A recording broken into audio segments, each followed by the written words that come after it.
حضرت علی کے بارے میں اللہ کے نبی نے فرمایا من کنت مولاہ فعلی مولاہ، جس کا میں مولا ہوں علی اس کا مولا ہے۔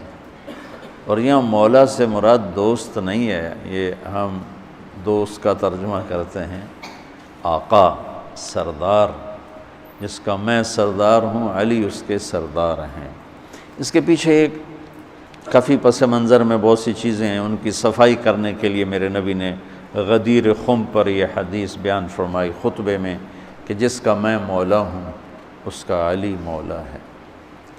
تو یہ چند دن پہلے مجھے خیال آیا کہ ہمیں حضرت علی نہیں کہنا چاہیے، ہمیں مولا علی کہنا چاہیے، کہ میرے نبی ہمیں ان کو ہمارا مولا بنا کے گئے ہیں۔ ہم سمجھتے ہیں صرف یہ شیعہ کہتے ہیں مولا علی، وہ صحیح کہتے ہیں، من کنت مولاہ فعلی مولاہ۔ آپ سب کے چہروں پہ میں حیرانی دیکھ رہا ہوں، حالانکہ میں آپ کو صحیح حدیث پیش کر رہا ہوں، من کنت مولاہ فعلی مولاہ، جس کا میں مولا ہوں علی اس کا مولا ہے۔ تو میں اب حضرت علی نہیں کہتا، میں کہتا ہوں مولا علی، کہ ان کا حق ہے۔ جیسے ہر صحابی کی بعض خصوصیات ہیں جو دوسرے میں نہیں۔ آپ نے ابو بکر سب سے بڑی ہستی ہیں صحابہ میں، ان کو نہیں، آپ نے کہا کہ تو جنت میں میرے آگے آگے چلتا ہے۔ بلال کو کہا کیا بات ہے، جب جنت میں جاتا ہوں مجھ سے آگے آگے چلتا نظر آتا ہے، جزوی فضیلت۔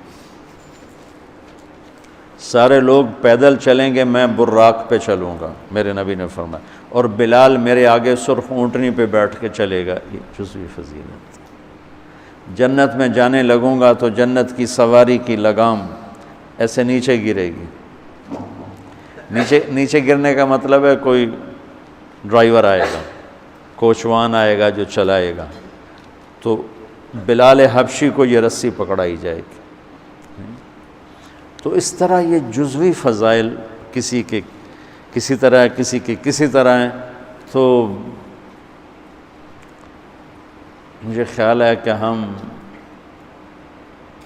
اہل البیت کے حق میں بڑی کوتاہی کرتے، بہت کوتاہی کرتے۔ ہم اللہ کے نبی کی اولاد کے تذکرے نہیں کرتے، اس سے ان سے محبت کی گرمی بھی نہیں پیدا ہوتی۔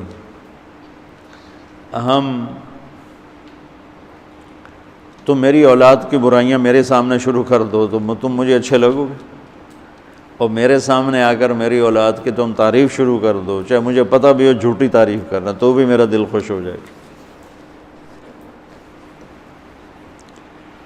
تو ہم نے نا اللہ کے نبی کے گھرانے کے بارے میں بہت کوتاہی کی ہے، بہت کوتاہی کی۔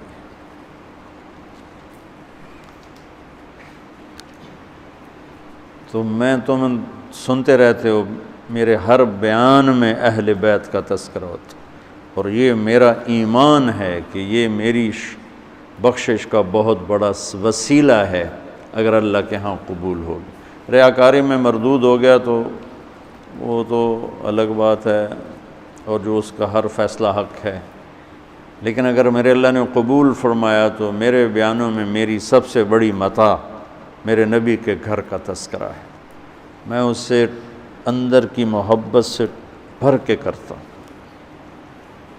اور اپنی کوتاہی پر اور امت کی کوتاہی پر استغفار کرتا ہوں کہ ہم نے اپنے نبی کی اولاد بھلانا تو کیا ہے، 60 سال میں کیا کر دیا، ذبح کر کے رکھ دی۔ مجھے حیرت ہوتی ہے کہ نبی کا نواسہ ہو اور ادھر سارے نامراد سور قسم کے انسان ہوں، اور پھر ان کے پیچھے لگ کے نبی کے نواسے کو ذبح کر دیا جائے، کچھ سمجھ میں نہیں آتی۔ شاید اللہ ان کے عالی شان مقام طے کر چکا تھا۔ جب وہ سب ساتھیوں نے کہا نا کہ آپ واپس چلیں، وہاں ابن زیاد آ چکا ہے، واپس چلیں، تو فرمایا کہ نہیں مجھے جانا ہے۔ ان کا تم موت دیکھ رہے ہو، کیوں جا رہے ہو؟ کہا مجھے میرے اللہ کے نبی خواب میں ملے ہیں، انہوں نے مجھے کچھ بات فرمائی ہے، لہٰذا مجھے جانا ہی جانا ہے۔